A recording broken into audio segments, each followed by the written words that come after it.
The People's Countryside Environmental Debate Podcast. People's Countryside Environmental Debate Podcast. People's Countryside Environmental Debate Podcast.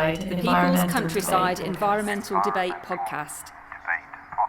And they ask, how do technological advancements alter scientific methodologies? Can ethical consumption ever exist in a capitalistic society?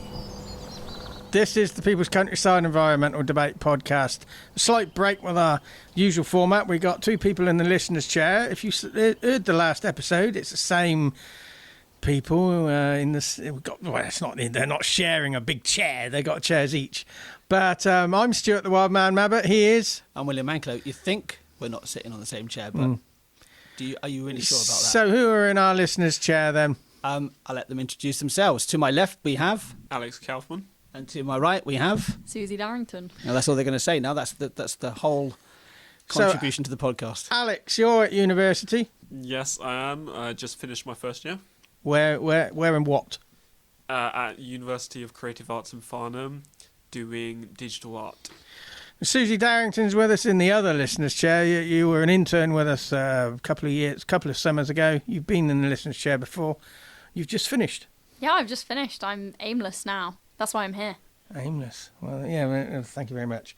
So this podcast, you, the listeners, set questions. We don't see the questions before we press record. We're not the go-to experts. We're just the go-to people who are willing to explore things cold. Hopefully we're relatable to you, the listeners, because you don't get... In life, you get presented with these big issues without preparation, and that's sort of what we try and explore is just from the ground up. And if we need an expert in, we'll get one. But to be honest with you, William, experts can be distracting sometimes. Yeah, they can be. And like you say, you can have too much respect for them. You need to challenge experts. Always seek balance, because experts are very useful. Experts are very good, and especially experts that are really focused on a specific subject. You should be talking to them about that specific subject, but you also have your own free will, don't you? Somebody asked me once, was I a scientist? I said, no, I'm too open-minded to be a scientist. But there you go. I did actually just slip in a reference to the last episode about free will there, which I thought was quite a funny joke, but nobody went for it. So we got two listener questions today, and we haven't seen them, but we're going to try and come up with actions with an environmental angle off the back of them. Might be a challenge, but let's see where we end up. Suzi, do you want to read the first question? Who's it from? Okay, this question is from Floss in Gimli, Manitoba in Canada. And they ask, how do technological advancements alter scientific methodologies? Well, I like technology, all kind of technology, so this question intrigues me quite a bit. About the technological advancements is kind of like a way of evolution in which certain technology can advance over time. It gets better, it gets more accurate, and when you have these kind of scientific methodologies, those will have to change due to the increase of accuracy and quantity and all these parts to do with the technological advancements. My first take on it is when you have a methodology in science, they can be sped up, replicated more precisely with technical advances. But are we losing something without the human aspect as well? Because AI comes into mind here. I was just thinking actually that some methodologies need the technology in the first place. So, for example, astronomy. You can't just look at the thing. Oh, yeah, there's Jupiter up there. You have to have them. You can't see the moons of Jupiter with your own eyes. You have to have a technological advancement to even actually make that possible. That was my thought. But yeah, I didn't follow your thought at all, Stuart. Something I said in the previous episode about bird watching and collecting data and species censuses. Now, you could actually have a camera that's recording everything that's moving and potentially identifying and categorising and collecting that data. But the human element of knowing where the habitats are and where they're changing, where to find things, where the species are moving to. There is a human component that should always be in there. But, Suzi, do you want to expand a bit more? Technological advancements, how are they altering methodologies in science?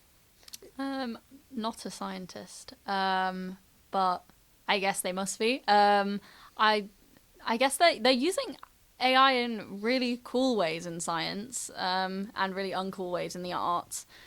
So I guess that's one thing I always think about AI is when I kind of mourn the loss of the human element, it's not in the sciences necessarily, because AI can really like help with, for example, solving certain medical problems. Like I think they were testing this AI model that was able to identify breast cancer before it became like anywhere near as dangerous as it is when humans can identify. And I think that's really important and good use of technology, and as it alters scientific methodologies. I'd say where the technological advancements, and I'm sure Alex would probably agree as someone who does art, is in like AI maybe taking over the artistic jobs and the human creativity. About that, so before I got into university, I went to a few open days, and one of them I had an introduction to this course, and it was about making use of AI. And what fascinated me was, instead of them saying, oh, AI is this terrible thing, they more showed the advantages of it, of how AI on its own isn't great, but then if you have someone who can come up with creative ideas to influence that AI, it can build quite strongly. So in that sense, the creativity's still there. It's a part that's removed from the situation, and that kind of links back into scientific methodologies, because over time, with the addition of computers and all this, the long process of certain kind of methodologies, they've been shrunk down as parts have been taken out by technological advancements, and AI kind of joins in on this, as especially with art, it takes out a part of it, and that's where that controversy comes from. But yeah. Okay, so are technological advancements good, bad, or indifferent to methodologies, do we think, William? Good, bad, or indifferent? This reminds me of the live radio show I used to do about human nature. Is it good, bad, or indifferent? I think it all depends on what it actually is used for. You know, like detection of the AI, for example, like I say, is used to help detect breast cancer better. It's also used to spot potential tsunami quicker from satellites, because it's unbiased. It doesn't have any human bias or any human sort of like predeterminism. Again, reference to the last episode.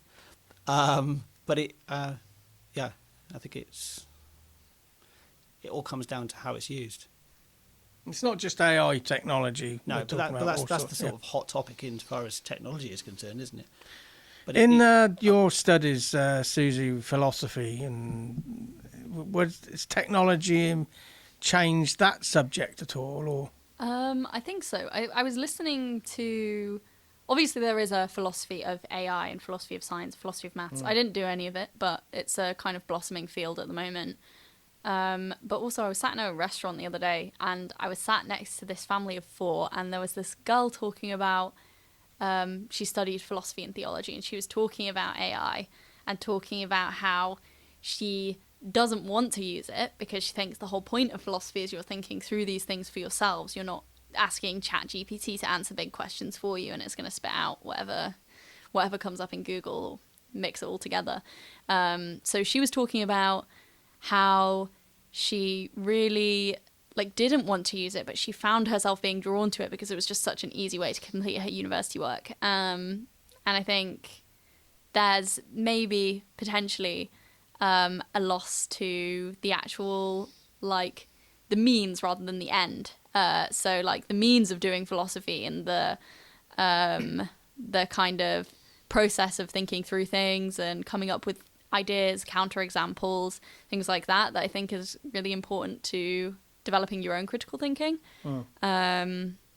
So I think, and it also might diminish the quality of philosophy if we start accepting, for example, papers written by AI. But I don't think that's the direction it's going in at the moment. And I also don't necessarily think it would always produce bad things. Like, I don't want to come across as like reactionary, anti-technology, or every development's always bad. I do think that like it's value neutral. It can be used for good, it can be used for bad, just like William said. Yeah, it can be used for good, used for bad. But I was just thinking, you have to remember where the information the AI is getting it from in the first place. It's not plucking it out of the sky. It's actually getting it from information that we've actually fed into it, which is actually human information in the first place. So I always think of anything as especially technology, is the whole idea of a tool and a master.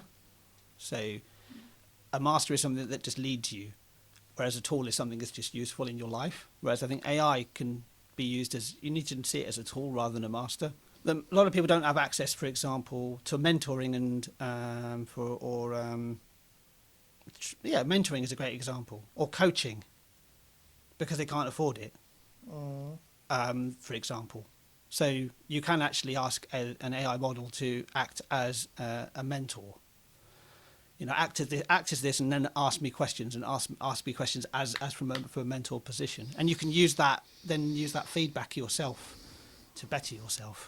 Alex, you liked the word technology, technological. Where do you think technological advancement is going to take us in the next generation? A long way is what I'm going to say. Don't know what direction, but a long way. I think in total, with all this talk, I link back to previous episode about how genetics is like code. There's so much we don't know. It's a ridiculous amount we can't even fathom. And every single technological advancement helps go closer to knowing more.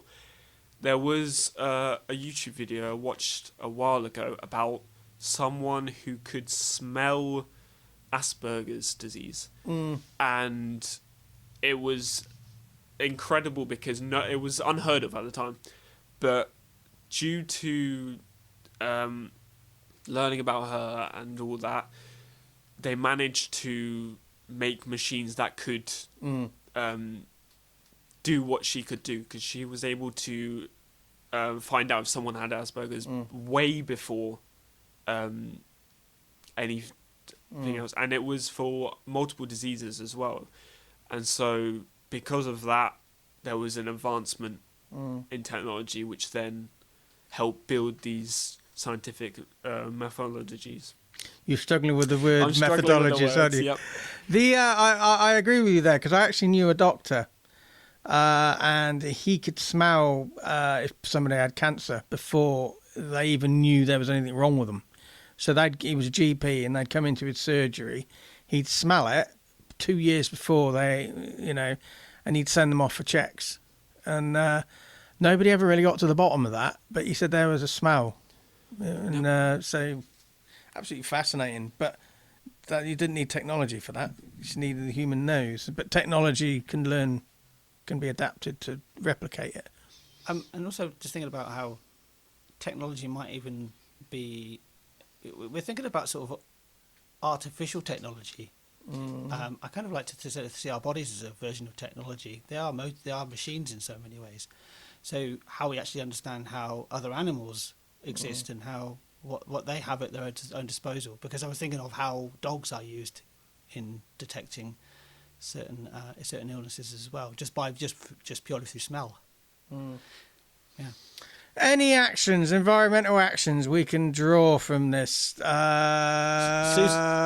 Somebody's waving at me. Yeah. I think it's Alex, isn't it? I was actually just thinking about what you said before about losing the human element and that being a potential risk. And that made me think of the environment, because I think sometimes it's easy to think that environmentalism and tackling the climate crisis is just a matter of technological development and waiting for the technology to get good enough that we can do enough carbon capture or reverse the effects of climate change.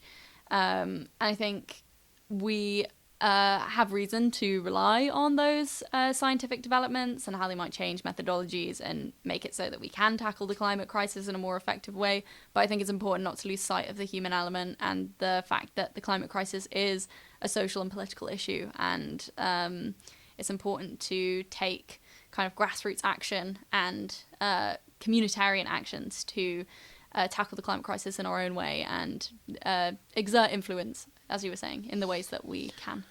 My action is to not, as you say, not rely on technology, but push for technology to enhance our own skills and awareness.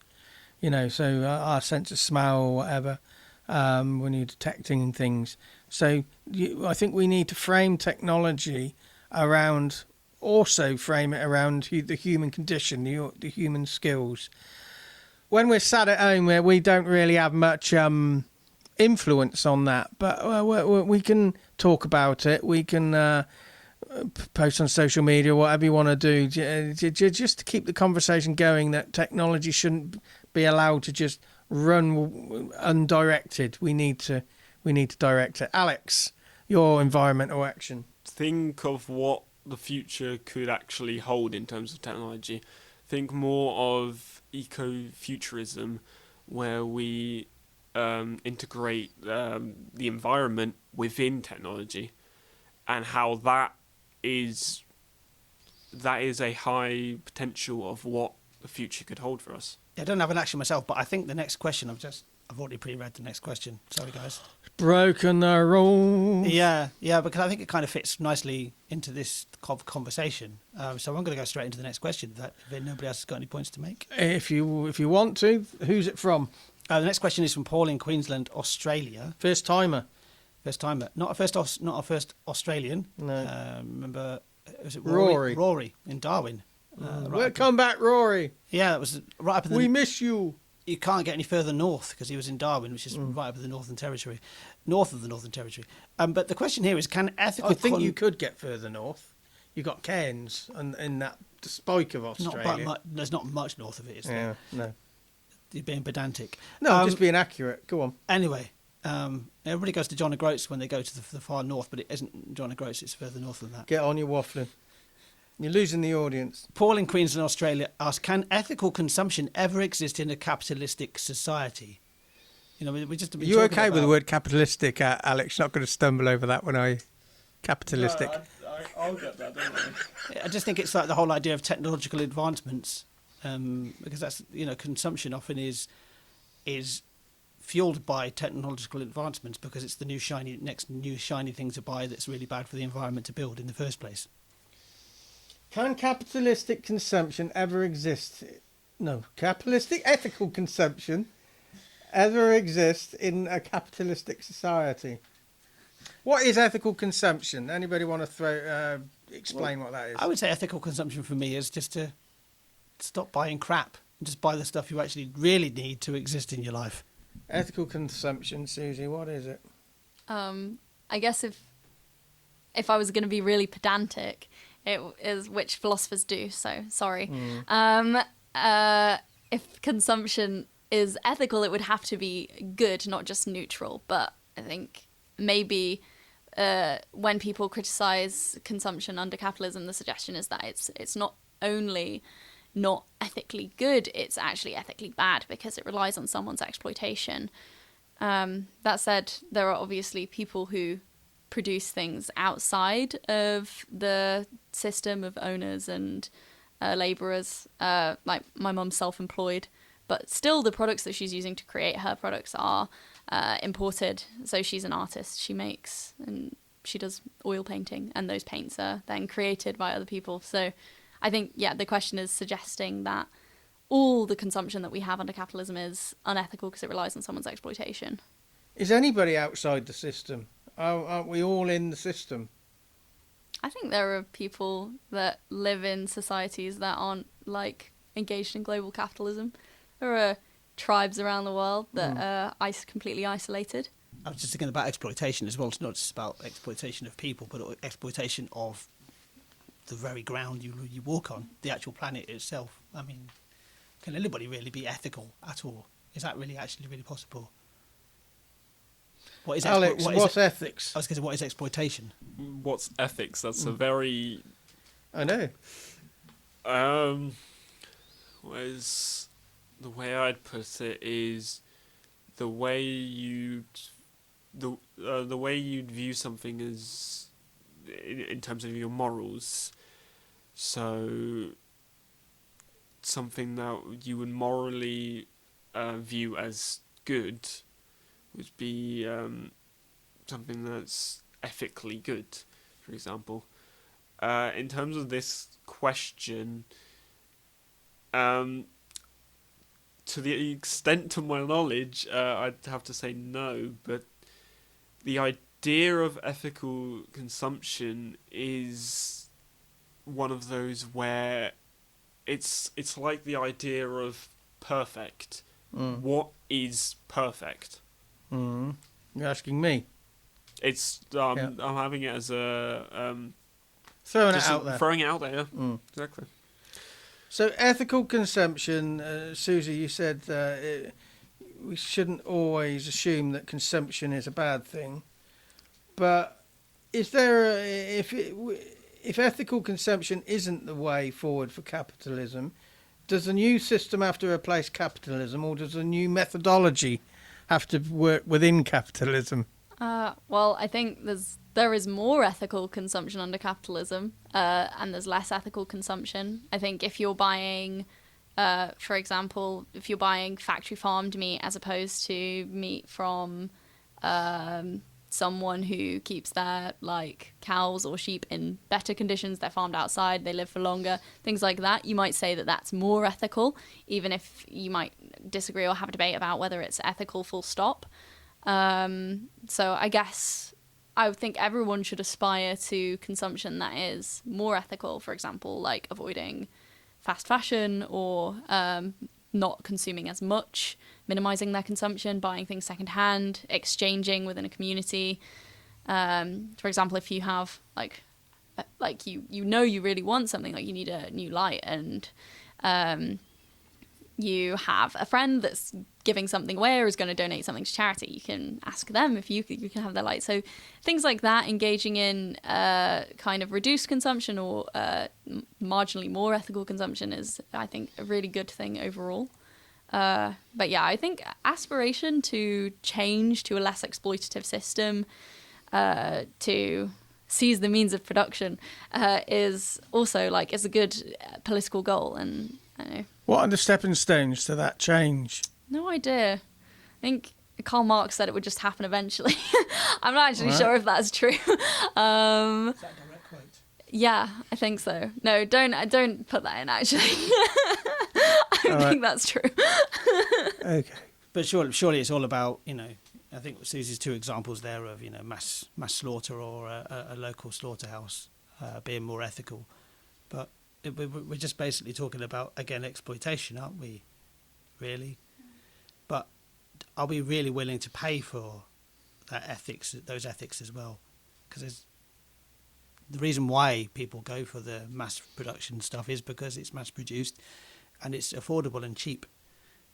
Whereas something more ethical, how much is a side of beef ethically produced, organically produced, compared to one that's just full of hormones and the people who work in the farms paid absolutely nothing. I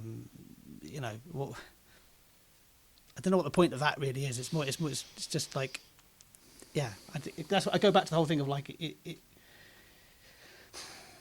I think ethical consumption is actually just more to look at consuming less, but even that causes its own issues, doesn't it? Because then it affects those businesses that you're no longer. If they don't have a pathway to something else. But how would they end up having a pathway in the first place? So, I mean, the three words that jump out at me here is ethics. And ethics, in my lifetime, they've changed through societal influence and societal fashions and buzzwords, but they don't necessarily, some of the ethics that are formed aren't necessarily for the greater good. Consumption. Can we ever avoid consumption? Can we exist without consuming? No, I don't think so, because we have to consume food, for example. So the ethics aren't about whether consumption should or shouldn't happen. It's how it happens. Okay. So then the third word that jumps out is capitalistic. People are very defensive about the alternatives, but is it just capitalism has to evolve, or does it have to have a whole new system? I don't know. Suzi, what do you think of that? Should we challenge capitalism, or should we evolve capitalism? I mean, I think we should challenge it for sure. I think some people think, or it's easy to think because this is the way we're living right now, that this is the only way that we can live. But I think capitalism almost certainly will evolve to a point where it's unsustainable, and it just we have increasing levels of inequality, and people are more and more dissatisfied, and we have more and more recessions and economic crises. But yeah, I think, organize, demand higher wages, demand greater public spending. These are all good things that can move us to at least, even if they don't move us towards a total system change, that is maybe going to be, that's going to move us towards a more livable version of capitalism. And kind of like you were saying, William, these decisions that we make about our consumption are rooted in our financial situations. And if people have better living conditions, people have greater access to making these these more ethical decisions. So, yeah, but I mean, I do think that if we move away from a system that is exploitative, as capitalism is by definition, because it relies on a waged labour and extracting surplus value, then we could move to a mode of consumption which doesn't rely on this exploitation, and which we might then say is not unethical. Okay, Alex, what's an environmental action off the back of this question? Environmental action on the back of this question? I think to more care about the environment, if we're talking about ethical consumption, being aware of your consumption around the environment and the environment's consumption itself. I mean, that's probably the best action you can take towards this kind of question. William? I would just like to say, through this whole thing, we've been talking about ethics, and I thought that was in a county just west of London. But Tumbleweed. You just, I think think your own jokes, because that nobody else will. I think that you just need to think about your own consumption as always. What drives you to buy and consume what you get, buy what you buy in the first place. Is it your back pocket? Is it your literally your physical wallet of how much money you've got, or is it just like you just want that thing? And if that's the case, then just question that decision and think about the environmental impacts everything you buy has. For example, it's very easy to replace your kitchen every 3 years. For example, it's very easy to replace your phone every year, because that you've got a nice brand new sparkling offer from whatever provider you have. But do you really need to do that? Do you really need to do that and think about that from an environmental slant and how much environmental impact your decision will have? And then think about that extrapolated out to infinity. I will let Suzi have the last word on this episode. I'll come up with an action, and my action is question ethics. Who's driving them? Where are they coming from? Are they just societal norms, people following like sheep? Are they founded in something real and solid and genuine and true? That's just my action. Suzi, an action, environmental action. Consume less. I think that's the easiest thing to do because it costs no money, saves you money actually, and it's basically a non-action. So like William said, if you have something already, you don't need to replace it. If you fancy that new item of clothing that you've seen in Urban Outfitters, think, is it going to be stylish in 3 weeks' time? Maybe not. Use what you already have and eat less meat. I feel that last Urban Outfitters thing was from personal experience there, Susie. I'm just going to say that. So, I've been Stuart the Wildman, Mabbutt. I've been William Mankelow. Thanks very much for being with us. And thanks for both Alex. Thanks for Alex for being on this podcast. Thank you for hosting me here. I'm Alex Kauffmann. And of course, as always, Susie as well. Yeah, thank you for having me back. And Stuart looks like he's got a headache. It looks like he wanted to actually do a different outro. No, just waiting for the outro to happen.